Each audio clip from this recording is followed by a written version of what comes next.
നമ്മൾ കഴിഞ്ഞ ക്ലാസ്സിൽ ഡിസ്കസ് ചെയ്തത് ന്യൂക്ലിയസ് ആണ്. ഇന്നത്തെ ക്ലാസ്സിൽ നമ്മൾ ഡിസ്കസ് ചെയ്യാൻ പോകുന്നത് മറ്റൊരു സെൽ ഓർഗനൽസ് ആണ്. That is endoplasmic reticulum. Okay, endoplasmic reticulum അല്ലെങ്കിൽ ER എന്ന് നമുക്ക് ഡിനോട്ട് ചെയ്യാം.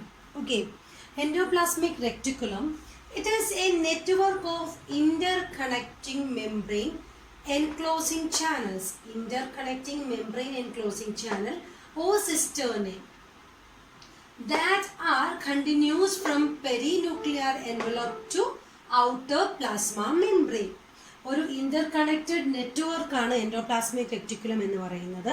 ഫസ്റ്റ് ന്യൂക്ലിയസ് പറഞ്ഞപ്പോൾ തന്നെ നമ്മൾ പറഞ്ഞായിരുന്നു, ന്യൂക്ലിയസിന്റെ outer membrane is continuous with endoplasmic reticulum എന്ന്. Okay, then under electron microscope the reticular arrangement will have railway track appearance.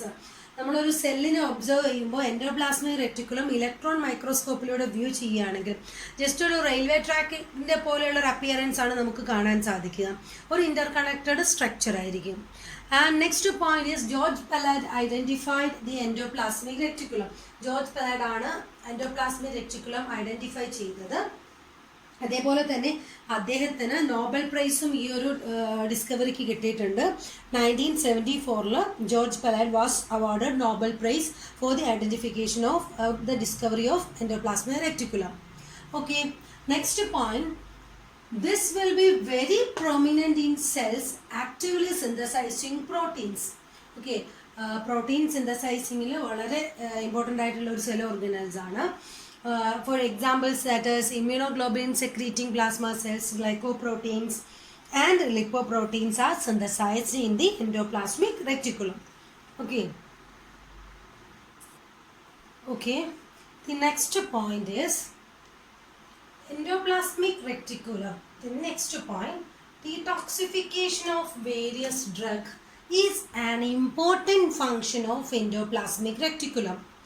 Like a microsomal cytochrome P450 hydroxylates drugs such as benzpyrene, aminopyrine, aniline, morphine, etc.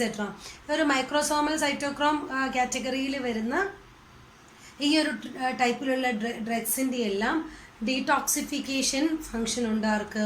Endoplasmic റെറ്റിക്കുലത്തിന്. Detoxification of various drug is an important function of endoplasmic reticulum. This is an important point. Point out this.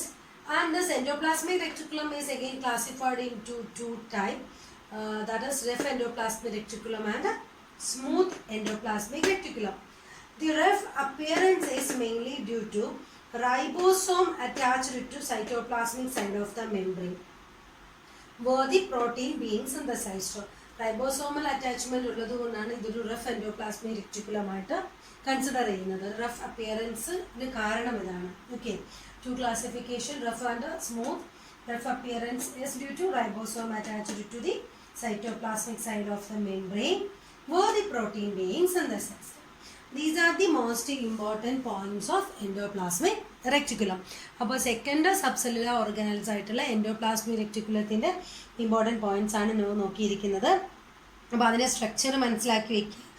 Interconnecting membrane ആണ്, ഒരു network സ്ട്രക്ചറാണ്, protein സിന്തസൈസിങ്ങിൽ involve ചെയ്യുന്നുണ്ട്, and detoxification action ഉണ്ട്, and it is classified into, that is rough and smooth. ഇത്രയും കാര്യങ്ങൾ എൻഡോപ്ലാസ്മിക് റെറ്റിക്കുലം എന്നുള്ള സെൽ ഓർഗനലിൽ മനസ്സിലാക്കി വയ്ക്കുക. Next subcellular organelle is Golgi apparatus.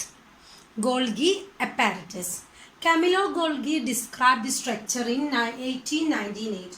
Camillo Golgi described the structure in 1898. He got Nobel Prize in 1906. Okay.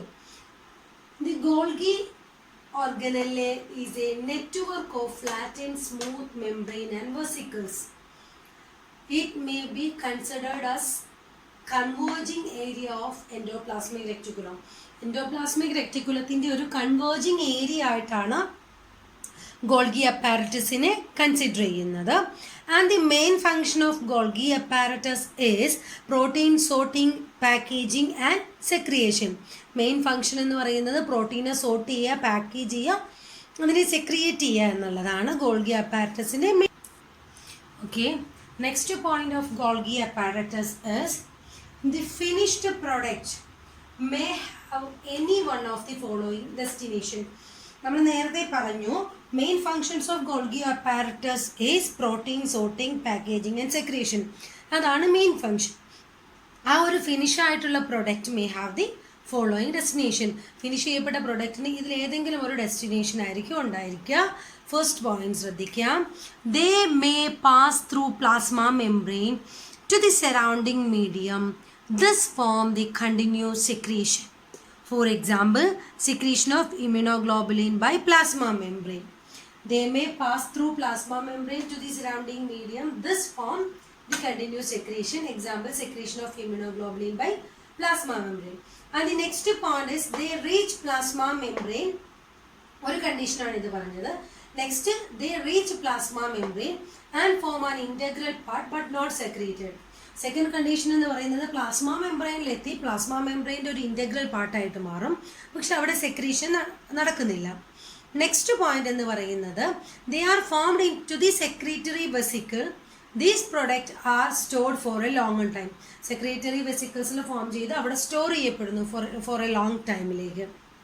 Okay, and the last destination is the synthesized materials may be collected into lysosome packets. Synthesize ചെയ്യപ്പെട്ട material lysosome പാക്കറ്റ്സിൽ collect ചെയ്യപ്പെടുന്നു. Okay, ഇത്രയുമാണ് important points of Golgi apparatus. Okay, അപ്പോൾ ഇന്ന് നമ്മൾ discuss ചെയ്തത് 2 cell organise ആണ്, endoplasmic റെറ്റിക്കുലവും Golgi അപ്പാരറ്റസും. ഇത്രയും കാര്യങ്ങൾ ക്ലിയർ ആണെന്ന് കരുതുന്നു. ഓക്കെ.